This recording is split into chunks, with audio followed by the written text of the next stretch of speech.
Welcome to the Branding Room Only podcast, where we share career stories, strategies, and lessons learned on how industry leaders and influencers have built their personal brands. Now, let's get started with the show. Hi, everybody. It's Paula Edgar, your host of the Branding Room Only podcast. And Branding Room Only is an opportunity for me to talk to industry leaders and professionals about their brand experiences, how they've shaped their brands, their reflections on personal branding. And today, I'm very, very excited to have somebody who I love dearly on the podcast today, Michelle Ifill. Let me tell you a little bit about her.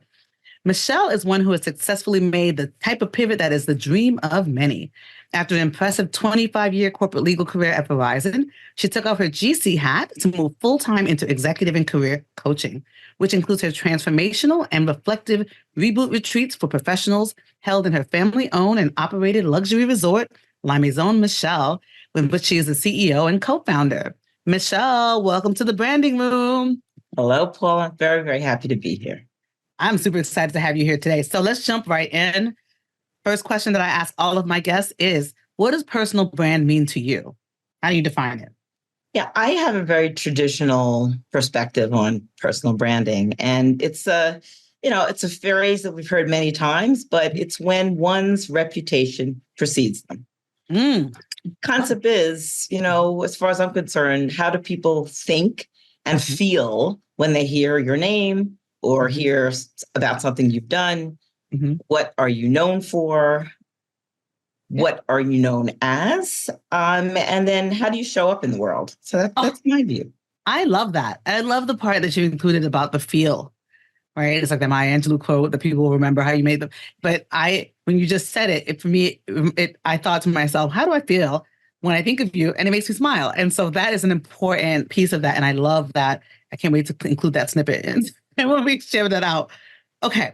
So to that end, I just said that you made me smile, but how do you describe yourself in 3 words or short phrases? Well, I mean, I'm sure you hear this often. There are many ways we can describe ourselves, but for the purposes of today's conversation, I would say I'm an optimist, an empath, and I'm also extremely determined. And that has served me well in my career, but as well as my personal life. And so I'm not one that's easily discouraged. And so many times lawyers are not viewed as optimists, but I do view the glass as being half full as opposed to half empty. I love that. Sometimes I take dealer's choice and decide what I want to tell you, what I think about yours. And I'm going to add a word in there, and it is convener.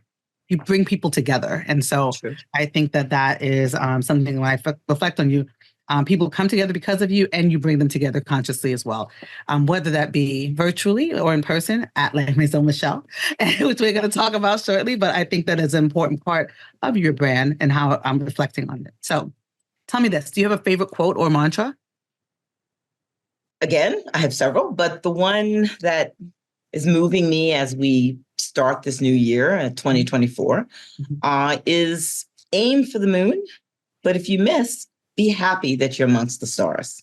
That is it's paraphrased from Norman Vincent Peale, but that's something that I live by. And I also coach my clients that way. Don't set bar in a sort of a mediocre way. Set your bar really high. And then you never know how far you're going to be able to go. I love that. That connects with 2 different things that I do at the beginning of the year too, which is my intention and goal setting session, which is the intention is the path and the goal is the goal, right? But you have to honor the path as well. And so I love that. I think that, and also engage your hustle, which is just meaning you can always do better, whatever that is, do a little bit better there. Yep. So yeah, great. All right. So give me a little bit of deets about your upbringing, your experience, your career path. Just give me the Michelle story.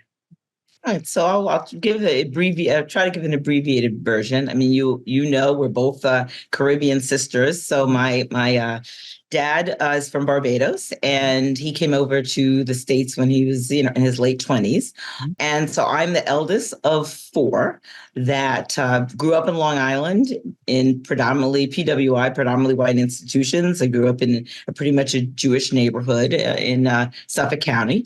I did sort of the traditional path. I went from high school straight to undergrad and then straight to law school. I didn't stop and pass go because I felt that if I got off the education wagon and started making money and traveling and doing the things I love doing, shopping, it would be very difficult for me to go back to school. So the gap year approach didn't resonate with me. But the eldest of four of Caribbean parentage, raised rather strictly, I will honestly say, very big focus on education. And then once I made the decision that I wanted to pursue my legal career, I went in, both feet first. Ended up at one of the Fortune or AM Law 50 firms. I was White and Case right after right after law school. I did the summer associates, went back there, thought that I was going to restructure the debt because I speak French. And so one of the things that I was very interested in doing is representing Francophone, French-speaking countries in Africa. And the idea was that I was going to go back to the firm and I was going to restructure these countries' debt. As you know, that had been a big, big issue in the 80s. And now, of course, it's come back again. Little did I know that you were not going to be restructuring countries' debt every year. That's a decade-long process. And so when I ended up at the firm, I was pretty much in the securities department, in the printer's office at the printers at 4 o'clock in the morning, reviewing 10Ks for typos, et cetera. So I did that for a while and I realized, no, this can't be the career for me. And I left and I moved myself to Schneider Harrison, which had a New York branch office. And so there it was a smaller office, 40, 50 attorneys. I knew that they had European clients. And so my plan was to use my French in supporting these European clients that had New York or East Coast subsidiaries. And so I had a plan for that. Once I got to the firm, happily, I was paired with a very wonderful partner who took me under his wing. However, all of his clients were Italian. And I did not speak Italian. So I stayed there a few years. And then that's when about the time where one of the major corporate crashes happened at the end-ish time in the 80s. And so I saw the writing on the wall that the firm, that was not going to be a place that I was going to be able to make my home. And I also realized around that time that partnership was just not something it wasn't in my blood. My brand would not lend itself to the concept of working through the partnership. I don't know, hazing, if you want to call it that. And so I was lucky, and this is where I tell clients and anyone else who is willing to listen to me, always take the call, because I made the decision early in the month, and then within 6 weeks, I get a call from a headhunter who said that MCI, and those of you listening hopefully remember MCI, who was the competition to the AT&T Ma Bells of the world. They were expanding their contract negotiations team because of de-tariffing and the Telecom Act. And so I was one of the first lawyers that was hired to create and expand this team of contract negotiators. That's what my background is. And that's where I really excelled quickly. I came in with a real excitement about being in-house, and that really sort of created the brand from a very, I would say, young age in my career at the company. And then it just pretty much grew from there.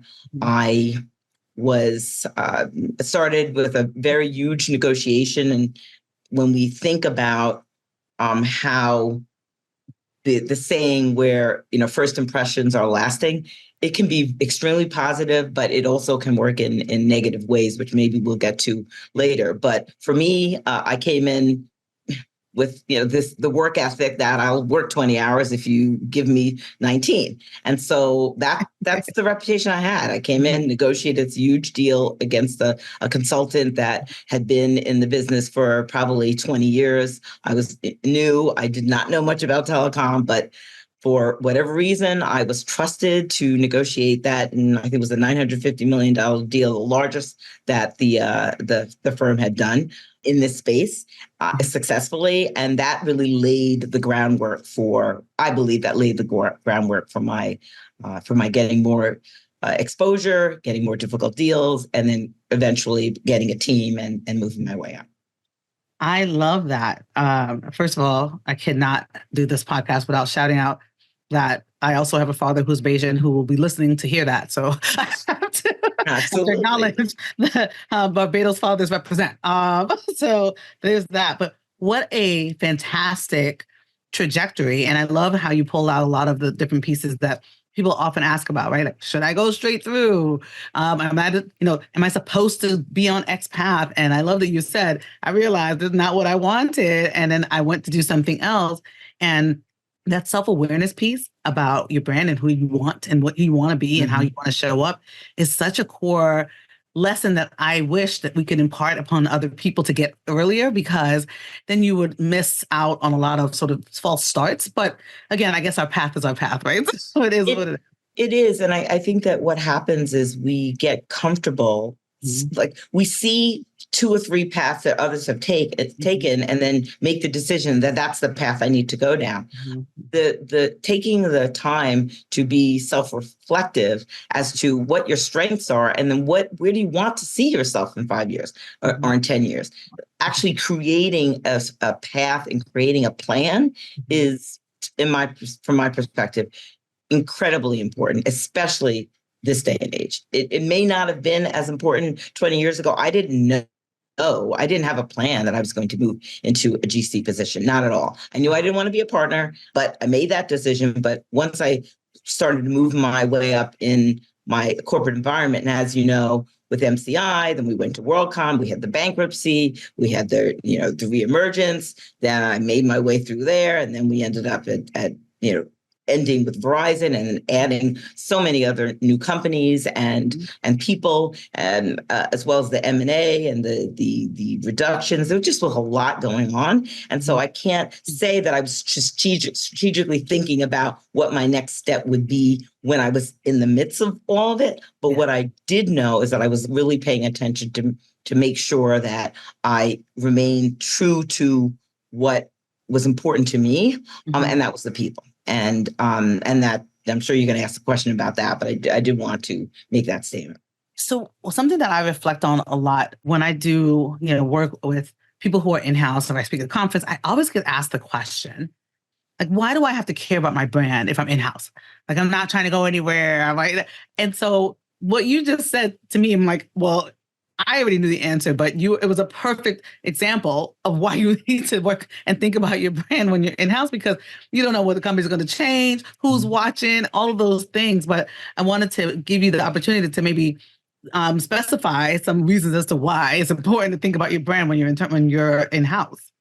That's so interesting you said that, Paula, because I have this conversation with people who are in-house as well as people who are in the firm. So let's focus on in-house though.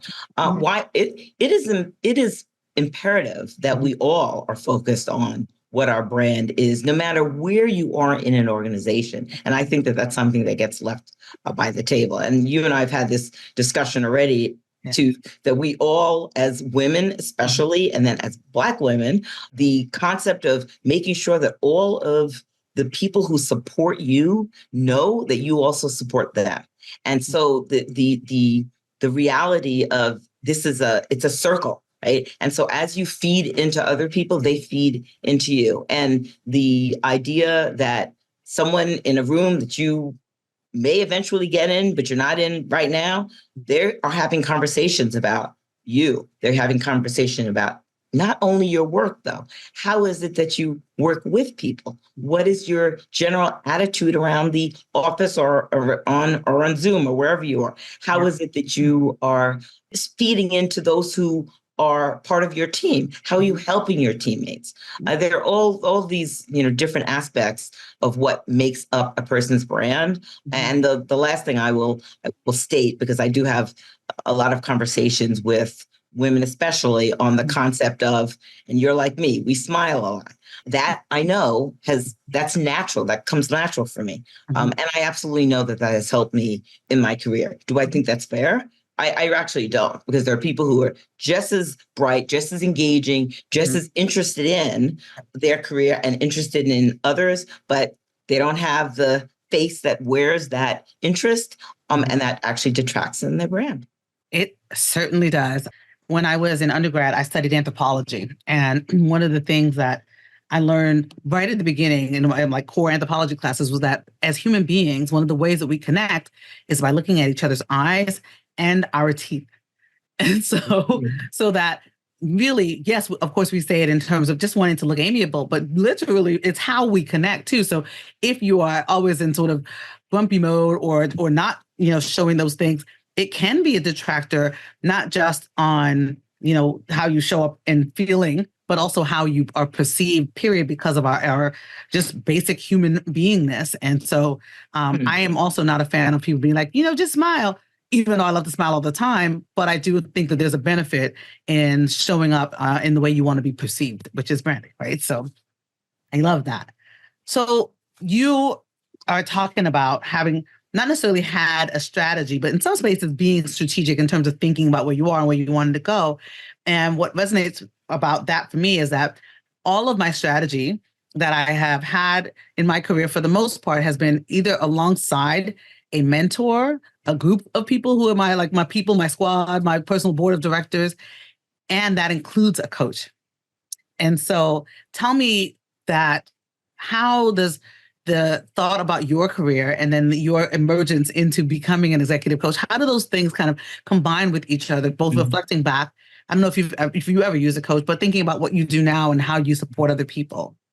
No, great question, great segue. So the transition from my general counsel role into my retirement and going full time into executive coaching was extremely seamless. The reason I say it was seamless is because I've always been a coach. I've always been a mentor, even before I knew or before anybody was even speaking about that terminology. As a matter of fact, and I'll add manager in there too, and have a little funny story. But when I was probably, I don't know, 9 or 10, a brownie, I went to my first brownie meeting and from the Girl Scouts. And I came home from the meeting and said to my mother, Mom, I'm not going back there. Those people really don't know what they're doing. These are the things that needed to get done and they didn't do. I was 10. So I've always had this concept that I can strategically look at the strengths and weaknesses of a situation and people, and then not focus on what the weaknesses are, but focus on the strengths. And that's really what I did throughout my career. I loved having teams to be close to and to help bring along. And I, as you said, I'm a collaborator and a person who's a convener. And so I was also quite interested in making sure that not only in the legal department, but that we also incorporated our business clients too.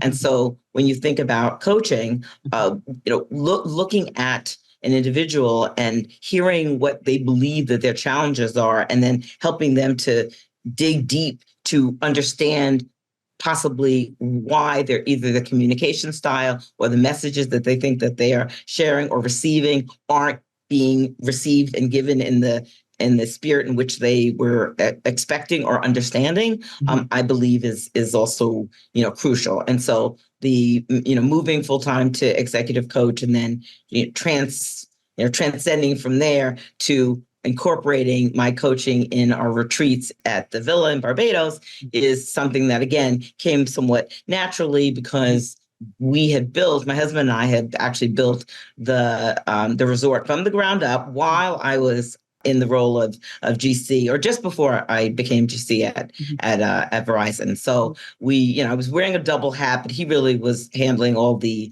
heavy lifting. And so it was easy for me to just transition upon retirement to working on that full time. And shout out to Guy because I love him. So he's the best.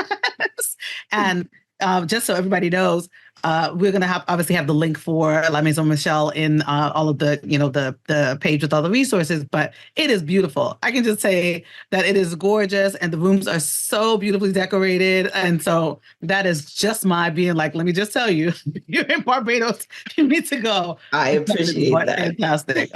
We have to get you back there, Paula. Yes, most definitely. I'm ready and waiting. I haven't been back to Barbados in over 4 years now, and it's time. Oh, don't worry, I'm coming. I'll be back. I will be back. Yeah, my people they're calling me. They need me. So They do.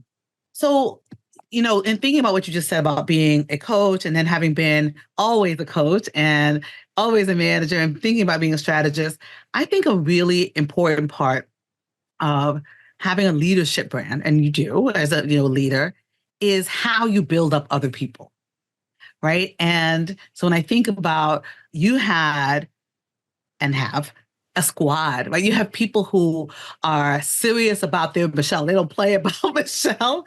And it is because of how you have poured into folks. But I know that every manager and every leader doesn't necessarily have that trajectory or that mission and vision. Mm-hmm. What has building other leaders done for you? It's interesting because when oftentimes I get the question, like, what are you most proud of mm-hmm. in your career? Mm-hmm. And it can sound trite, but the concept of building other leaders and actually, I had always been someone who led from behind. Mm-hmm. As I got more senior and moved to the role of GC, it was difficult to do that because I'm the one who had to be on stage. I'm the one who had to be in front of the camera, et cetera. Yeah. But I'm really very focused on legacy in all aspects, frankly, of my life. Mm-hmm. And the legacy of my career has been that there are, many people who, women and men who have been able to spend time with me. And I've been able to find, as I said, I really prefer to focus on people's strengths than looking at their weaknesses and having them put their energy there, because not everyone has to do everything. And oftentimes, if we don't spend the time to understand what it is that a particular employee wants for their career, then you don't really get an opportunity to get the best people in the seats that they should be in to excel. And then, of course, that makes the team stronger if everybody is in a place where they're feeling that they're providing their best value. And so it's been, feeding into others has been extremely important to me. And it's a legacy that I've left that I'm extremely proud of. I love it. I'm laughing because just yesterday in therapy, my therapist said to me, "Why are you so obsessed with legacy? Why are you so obsessed?" And I was like, "Hello, I'm the child of immigrants. What do you mean?" Yes. Yes. Right. I'm like, it's always been about like what your impact is. But I think, especially as you were just talking, I was like, maybe it's also a Barbados thing in specific too, because I could just feel like this. Mm-hmm. How are you going to add value? What are people going to say? When you're no longer here, how you impacted the world. And, obviously you've got a legacy that you will continue to build, but it's profound already. And I've seen it. And like I said, I've seen people talk about you and I've been like, don't mess with Michelle because she got people who are going to come for you if you do. And I count myself as one of them. So there's that. Okay. So you go from General Counsel, which I would just say is probably not an easy job, to then working with people and, in terms of the coaching capacity on their strengths, to your point, and not, and minimizing and, their challenges, but really focus on their strengths. And being a, CEO and proprietor of your own spot in Barbados probably has challenges and benefits as well. How do you sort of bring yourself that whole transition and being there? What is it getting from Michelle? What is La Maison Michelle getting from all of the things that Michelle has learned and done before this? Wonderful, wonderful. I think I'll bring it back to legacy too, because my father, as I said a little earlier, bought this land like 55 years ago. My parents bought it and it just sat there for 50 years. overgrown and with coconut trees and weeds and the like. And we weren't doing anything with it. The family, my parents actually bought it to build their retirement home. That was the plan. Putting 4 children through not only undergrad, but grad school. And as I said, I'm the eldest of 4. There's no such thing as retirement to be able to build your home, on the other side of the world. So it just sat. When my husband and I got married in Barbados 25 years ago, Dad took us around. That's how we ended up actually even seeing the property and saying, this is something we should think about developing. Fast forward, once we made that decision, then I was almost had blinders on about the fact that I wanted to complete this project because this was a vision that my parents had. And the reality is that institutional and generational wealth is something that is not easily passed on in our communities. Decisions need to be made, bills need to be paid. And so we end up losing our land, selling it because we need to pay bills. We need to, handle tuition, et cetera. So I was really determined to look at this property and say, okay, what can we do to make sure that, 50 years from now, 100 years from now, we have this piece that our grandchildren and their grandchildren can actually look towards, to use, to enjoy, and possibly even use from a business perspective. But the mindset was, this is for the legacy, this is for the family. So what does the villa give to me? And what do I get out of the villa, and what I pay into it is just creating a space for people to go and actually have the mindset and feel the energy to just exhale. I mean, that's really, in a nutshell, the way in which I look at La Maison Michelle. So it's situated in a way because I know what the day-to-day lives are of 90% of the clients that have come through our doors. We are on Zooms constantly. We are trying to squeeze in a workout. We get a vacation pulled together, but then we're figuring out where we need to go, where we need to eat, what we need to do, and so we take all of that off of our participants and our guests, because I feel we do not get an opportunity to take as good care of ourselves as we should. And we see that in the incidence of diabetes, of anxiety, of depression, of alcoholism, all of these different ailments that women, and Black women specifically, are suffering through in much greater numbers than they were during our parents' time. It's like night and day. Why is this happening? We know why it's happening, because we're taking on so much, and then we're not refilling that cup. And so that is the point of La Maison Michelle in a nutshell, as far as I'm concerned. I love that description. You can hear your passion for it as you describe it. And I remember I had a conversation with somebody this was years ago, when they were like, oh yeah, I'm going on a retreat. I was like, retreat? What is a retreat? Yeah. It was, in my mind, I was like, what is this concept of going somewhere to do something? It was like, is it vacation or is it not? Yeah. But obviously, and I think in particularly, probably in the last decade, there's been much more of a focus on saying you are not going to excel professionally if you do not look inwards and take some time to chill, right? to literally retreat. Because I thought of the term retreat as like, go back, as opposed to relax, right? And so I don't know. I think this is a good time. Can you tell a little bit about what a retreat experience has been like? I'm going to go back off that has been like for you, how you convene folks, and what it might look like for somebody who's interested in going to a retreat at Maison Michelle. Yeah, perfect question. Happy to do so, Paula. And I'll start by saying that we have a series of different types of retreats, depending on what it is that our clients and participants are interested in. There are those who just really literally want someone else to just plan a vacation, which would mean a list of various activities that we provide for our guests, and the retreatee would just say, yes, I'm interested in doing X, Y, and Z. My focus is rest and relaxation. So yoga, meditation, stretching, walks in the countryside, the the beach, all of these type of activities for those who really are just looking for vacation. But in addition, and this is where I spend my time, is a combination of professional and personal development, as well as the R&R side, which is the rest and relaxation. And so those, we have workshops in the morning where we're talking about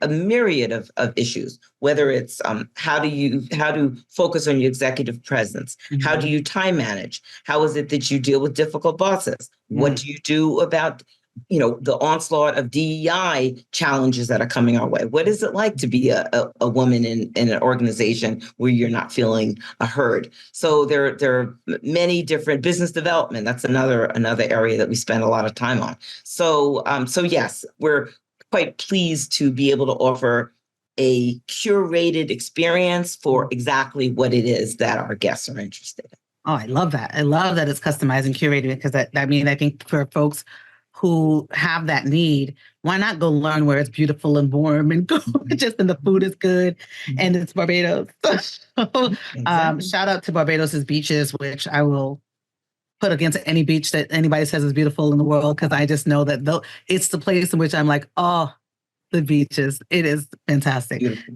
All right. So I think that was a great sort of outlay of the role, et cetera. But what I really want to hear about, not Anne, but I want to hear from you about some of the things that you may have seen in terms of your volunteerism and maybe how you convene people, and particularly have continued to convene people, that is helpful to you building your brand and them also considering and thinking about their brand by convening, like the power of people for you. The power of people. Yeah, I think that is an area that more organizations, firms, companies, entities are recognizing, that putting time and energy into the mental health and the spiritual health and the intellectual health of our employees is actually increasingly critical. There was a time where the bottom line, it was just the billable hour and just, keep it moving. But at this point, employees are making decisions that they really don't want to be in environments where they're not seen as a whole person.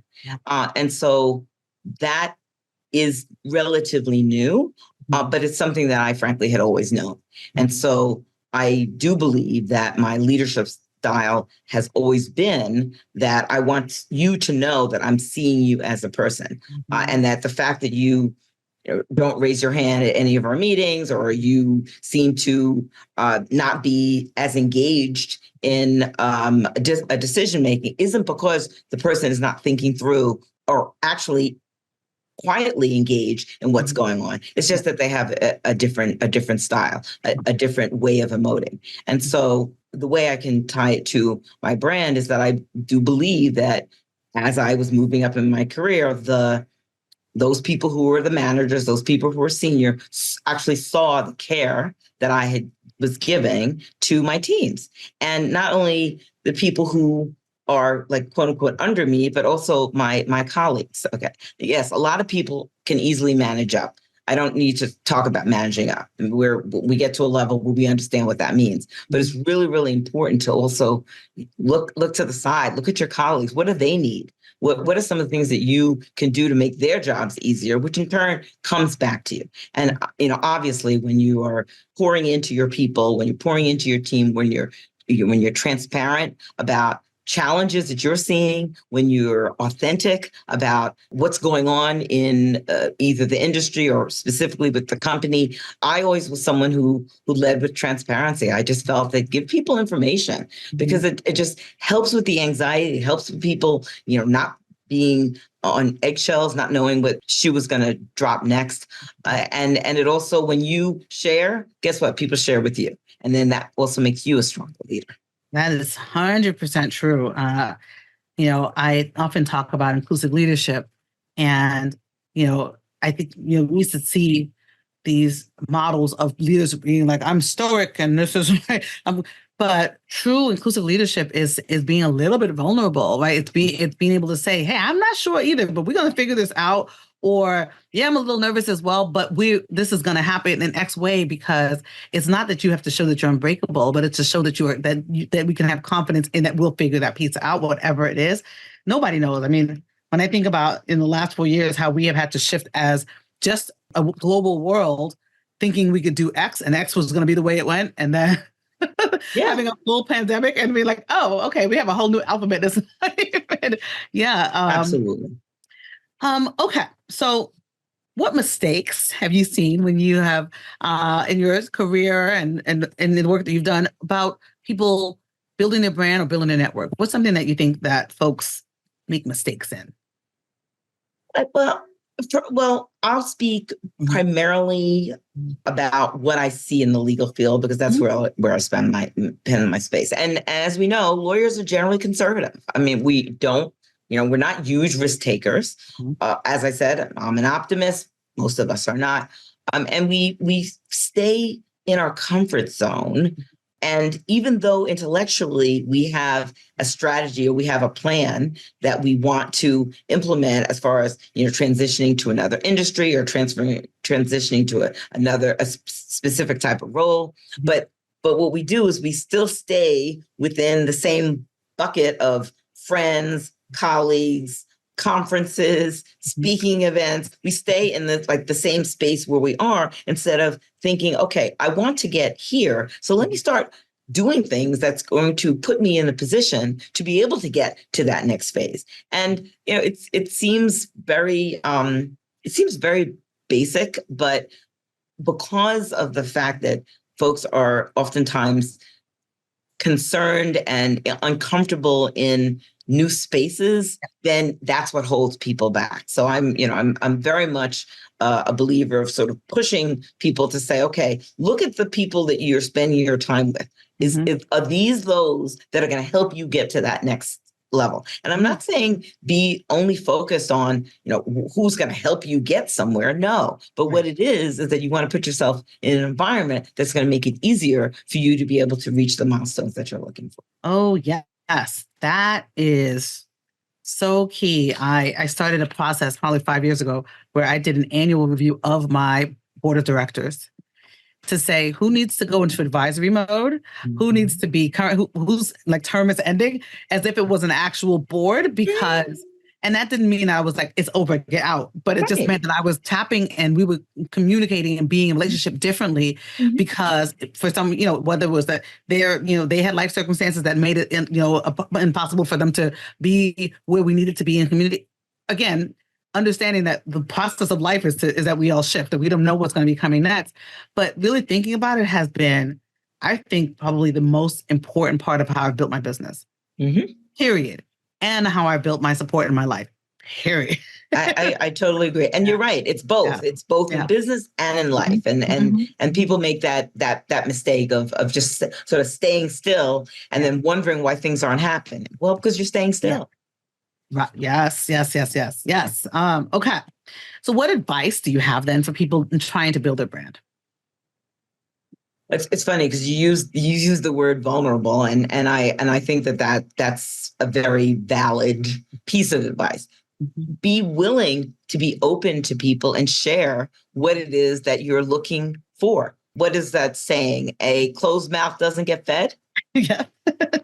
So people people can't read your mind. And if you take the time, and this is something that I do, I would like to say I do it monthly, but it's probably quarterly, which is just write out some goals. And then what you do is then you work backwards from, in 6 months, I want to be doing X. And then, each month you come up with a strategy ahead of time as to what you need to do that month in order to 6 months later be exactly where it is that you say that you want to be. It's very basic, but it absolutely works, because thinking about the things you're going to do aren't going to get them done. Writing them down and then going back to them will help you to stay on track. And so that is crucial. The other piece of advice I have is, when I was sort of coming up with the concept of trying to figure out what my brand was, I wasn't thinking about branding. That was not a thing 30 years ago. However, it is now. Okay. So my view is there's really no excuse for right now people not being able to figure out a roadmap as to how to get where you want to. So with social media, with everything that's at our disposal on LinkedIn and all the other platforms that exist, you can find the people who are doing the things you want to do. Send them a connection request. Ask for a coffee. Do the things. Be vulnerable. Reach out. Staying in your cocoon is really not going to get you where you want to be. Oh yes, I take that personally as advice to me. I know it's to everybody else, but one of my goals this year has definitely been to allow myself the opportunity to get help. And I'm usually in the position of helper, and to accept help has been like 2023's lesson for me was, okay, guess what? You can sit and receive and help. And that requires vulnerability and also requires sometimes saying to somebody, hey, I actually need this, right? Can you help me in this space? And I got to tell you, I'm still like, and again, I tie that back to my West Indian upbringing because I'm like, I can do it. I can do it. I can do it all. Right, exactly. And being expected to, as another older sibling as well, I get it, or I've had to that entire time. All right. Well, as we close the conversation, I want to ask you something that is important to me. What do you do for fun? What do I do for fun? Well, I mean, this, Paula. So I'll just explain it again, which is I just love giving parties. I love giving parties. I love giving events. Being in the hospitality space is so perfect for me, even though I had no training in it, official training in it. But I love bringing people together. I love bringing interesting people together, and I also love sort of connecting people who can actually help each other. So I love dancing. I actually am a pretty good cook, and I also love doing interior design. So all of these loves and actual skills that I have nicely coalesced in what we've been able to build and make come to fruition at La Maison Michelle. 100%, because the part, and I'm glad that I was like, I'm going to punt this to you and see if you catch it.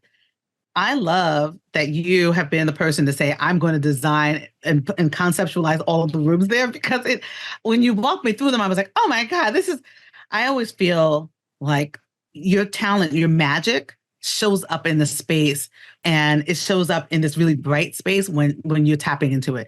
And it's so clear. It's like, I would never think to print this room and bring these prints. I would be like, hey, blue works for me. Like, that is not my skill, but it is clearly one of your skills, and certainly putting people together. My husband still talks about that he celebrated his birthday at La Maison Michelle. Yes. Like, I get it. Okay, Tosh. Anyway, all right. So as we close out, I ask everybody two of the same questions. One is this. What is a unique aspect about your brand? I call it your stand by your brand moment that you will never compromise on. I will not compromise on being honest and transparent about what I'm thinking, what I'm feeling in a respectful way. But I'm not good at being I don't know, duplicitous. I'm just not. So transparency and honesty is important, huge to me. Reliable. If I say I'm going to do something, I may get it to you not necessarily exactly when it is that you would like it, but I'm there for you. So I'm reliable as a friend, as a colleague, as a boss, all the way around. And then quality. Quality to me is extremely important. We just had a conversation, I think the day before yesterday, about some, quality control issues with a vendor. And I explained the thoughts that I have, that I have very high expectations of myself, sometimes too high. I recognize that. But I also have high expectations of those people who are coming into my world and providing services to our guests and our participants. So quality, honesty, transparency. I love it. Yeah, I mean, quality and consistency impacts your brand, right? Absolutely. So okay. So then the podcast title, Branding Room Only, is a play on the term standing room only. And so it is what is that piece of magic? What is that thing about you that somebody would be standing in a room that's packed to see you do or experience about you? Well, a packed room. I do have as I said a bit earlier, the personality and penchant and drive to sort of like bring my arms around a large group of people. I tend to be someone who is inquisitive of others. And so people feel that I'm interested in what it is that they're saying. And so I would say my special gift is camaraderie, sisterhood, and feeling emotionally connected to many people. So that would be my gift. I think that is a perfect way of summing up what I would be standing in the room for, to be like, what did she say? Tell me. All right. So first of all, I want to thank you for spending time with me and with my audience. And how should people connect with you, La Maison Michelle? Tell them what the best way is to find you. Okay, well, I'm around, but LinkedIn, it's easy. Connect with me on LinkedIn. I'd love for people to actually do that. In addition, my coaching website is www.michelleifill.com. Very easy. And then, of course, we have the Villa website where you'll be able to see our retreats, as well as different ways that you can engage with having a getaway to Barbados. And that's www.lammmbarbadosvilla.com. Fantastic. Well, all of the links will be included in the show notes. Michelle, thank you so much for spending time with me today. And everybody, make sure that you share this podcast. There were so many gems. And also share that we should all meet up in Barbados. Whoever you are, wherever you are, meet me in Barbados. We're going to make it happen. That being said, bye, everyone. All right. Thank you so much, Paul. I've enjoyed this.